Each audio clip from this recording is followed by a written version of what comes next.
Hello, my friends. March 1st, 1968. Sandy is back in Paris. It's a great happiness.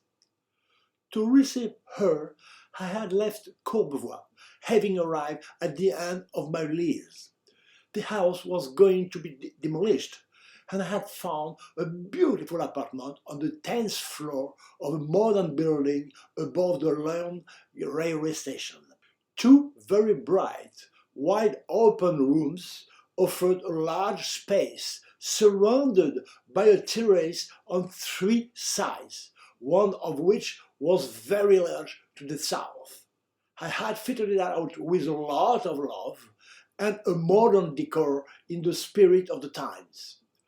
Among other things, I had designed and made a table in the shape of an 8 flattened figure and the surface painted in a very spectacular gradation of colors that I surrounded with knoll seats, then at the forefront of progress and never surpassed me since. When Sandy found out, she was delighted, but soon she asked where the phone was. There was no phone. At that time, it was very difficult to get a phone at home, and it could take years to get one. As I had spent all my youth without a phone at home and was forced to call from a cafe at the end of the dead-end street Dupuis where I lived, I hadn't thought about it when I looked for the apartments. But I suddenly realized how essential it was for a model and the mistake I had made.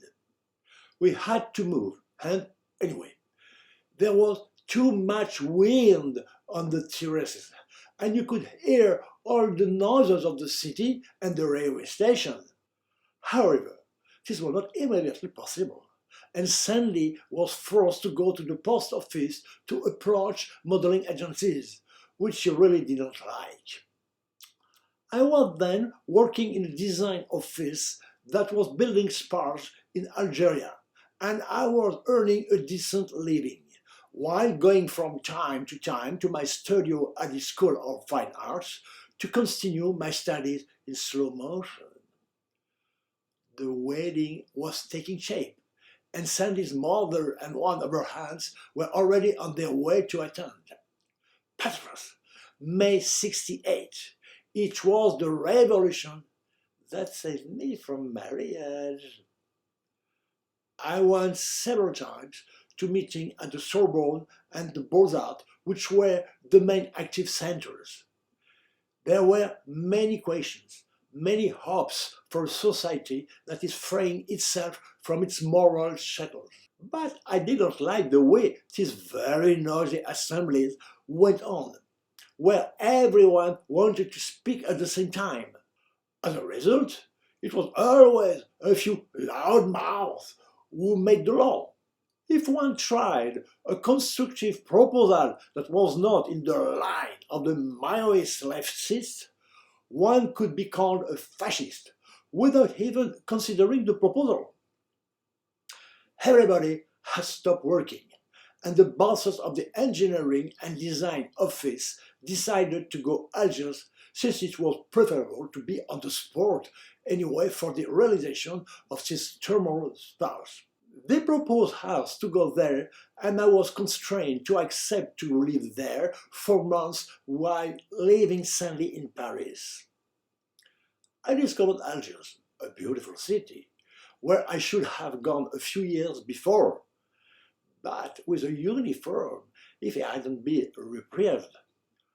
The agency was installed in a building whose roofs supported a road, the Telenite Bridge.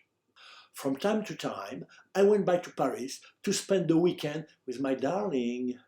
Everything was going well, at least as far as our intellectual relations were concerned, because sexually it wasn't what I would have liked. Sandy didn't seem interested in this activity, but the attraction I felt for her was so strong that I was satisfied with this relationship. After 2 months, 6 months Since her arrival in Paris, I offered her to come and join me and stay with me for a month. When I went to pick her up at the airport, she didn't come out until much later, held up by customs officials because she didn't have a visa.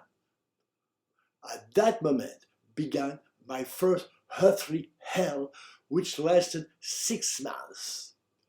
The second took place with Françoise 10 years later, as I have already told you. In the cab, with her eyes closed, she told me that it was all over between us, without giving the slightest explanation. I was falling from the sky. It took very little time to come from Paris by plane, and I told her that she could have warned me beforehand.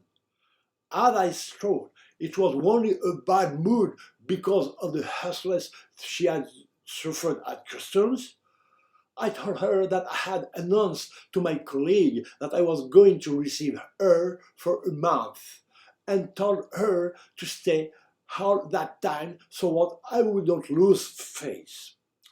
But from the very first night, she refused to let me touch her, and our relationship became constantly strained, which affected me a lot, not understanding the reason.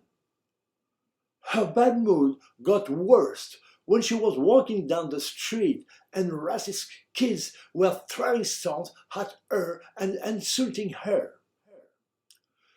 To try to relax the atmosphere, I invited her to spend a weekend in the nearest oasis of Algiers. We took camel rides, which I really liked, but while trying to dive backwards in the hotel pool, which I had been doing for a long time, I made a false move and received myself on the edge of the pool. My tide was very painful for a long time, which didn't help my moody mood. Walking through the streets of Algiers, I saw a little boy who was trying to sell his tame young fennec. I bought it without haggling, and Chubby became my adorable little companion. Back to Paris, where I was in a hurry for another apartment equipped with a telephone. I found one much smaller and darker, but very endearing because it was located on the second floor on a courtyard in a 17th century building in the middle of Saint-Germain-des-Prés. And above all, it was Grégoire de Tours Street, a few blocks from the buildings where Sandy lived when I met her. Plus, it was very close to the Beaux-Arts. She was delighted, and if at times our relationship seems to be improving, she had to have her typical American argument every day. That is to say, a kind of very tense oratory just, an example of which can be seen in the film Who is Afraid of Virginia Woolf, with Elizabeth Taylor and Richard Burton, that Sandy had shown me. People are torn apart by words, and the winner is the one who has the last one without ever getting angry. I have made great progress in spoken English, which I have since forgotten. When it happened that during the night I would touch her while turning over my sleep, I would feel her move backwards sharply as I had heard her. Our relationship deteriorated so badly that we had to consider separations. On March 1st, 1969, we took the train together and split up in Le Mans. She was going to do a modeling parade, and I was going to Laval to my military service.